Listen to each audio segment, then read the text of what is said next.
আসসালামু আলাইকুম সবাইকে। আশা করি সবাই ভালো আছেন। আলহামদুলিল্লাহ আমিও ভালো আছি।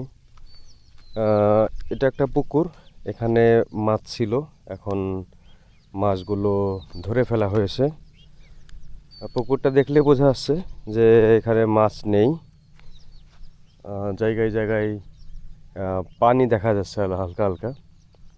এখন যে কারণে ভিডিওটা করছি সেটা হচ্ছে যে এই অবস্থায় যদি সরাসরি নতুন মাছ ছাড়া হয় তাহলে মাছ টিকবে না।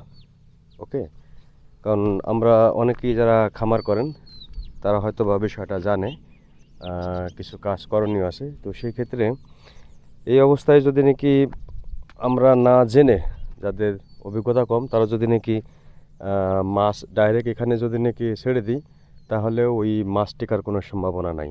তাই মাছ চাষ, মাছ ছাড়ার আগে কয়েকটা কাজ জরুরি, যেটি আমি এখানকার যারা চাষি আছে তাদের কাছ থেকে জানতে পেরেছি এবং সেটি আপনাদেরকে জানানোর চেষ্টা করব। প্রথম কাজ হচ্ছে পুকুরের নিচের যে অতিরিক্ত কাদা দেখতে পাচ্ছেন আর আবর্জনা যত সম্ভব পরিষ্কার করে ফেলা, কারণ এই কাদা থেকেই গ্যাস তৈরি হয়, যেটা মাছের জন্য খুবই ক্ষতিকর। দ্বিতীয় কাজ হলো পুকুরটা কিছুদিন রোদে শুকাতে দেওয়া, কারণ রোদ লাগলেই ক্ষতিকর জীবাণু অনেকটাই নষ্ট হয় এবং পাশাপাশি মাটিও শক্ত হয়। তৃতীয় কাজ হলো পানি ওঠানোর আগে চুন ব্যবহার করা। সাধারণভাবে প্রতি শতাংশে নির্দিষ্ট পরিমাণ চুন দিলে পানির পিএইচ ঠিক থাকে এবং নতুন মাছ ছাড়ার জন্য পরিবেশ নিরাপদ হয়। চতুর্থ কাজ হলো পরিষ্কার পানি। যেমনটি দেখতে পাচ্ছেন এপাশে পরিষ্কার পানি, এখানে একটা মোটর আছে এবং এটির মাধ্যম দিয়ে হয়তোবা এই পাশ থেকে পানিটি এপাশে নেওয়া হবে। তো এটা চতুর্থ ধাপ, পরিষ্কার পানি ধীরে ধীরে ঢোকানো, একবারেই পুরো পানি দিয়ে ভরাট না করা। পঞ্চম কাজ হলো পানি ঠিক হলে প্রাকৃতিক খাবার তৈরির ব্যবস্থা করা, যাতে মাছ ছাড়ার পর হঠাৎ খাবারের অভাবে দুর্বল না হয়ে যায়। সর্বশেষ হলো ভালো ও সুস্থ পোনা আমাকে বা আপনাকে নির্বাচন করতে হবে।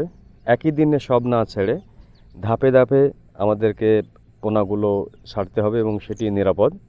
এবং মনে রাখবেন, পুকুর প্রস্তুত না হলে যত ভালো পোনাই দেন না কেন লাভ হবে না, বরং এটার জন্য আপনি মারাত্মক ক্ষতির সম্মুখীন হতে পারেন। তো সেই ক্ষেত্রে অবশ্যই আমাদেরকে মনে রাখতে হবে পুকুর প্রস্তুত করাটা খুব ইম্পর্টেন্ট।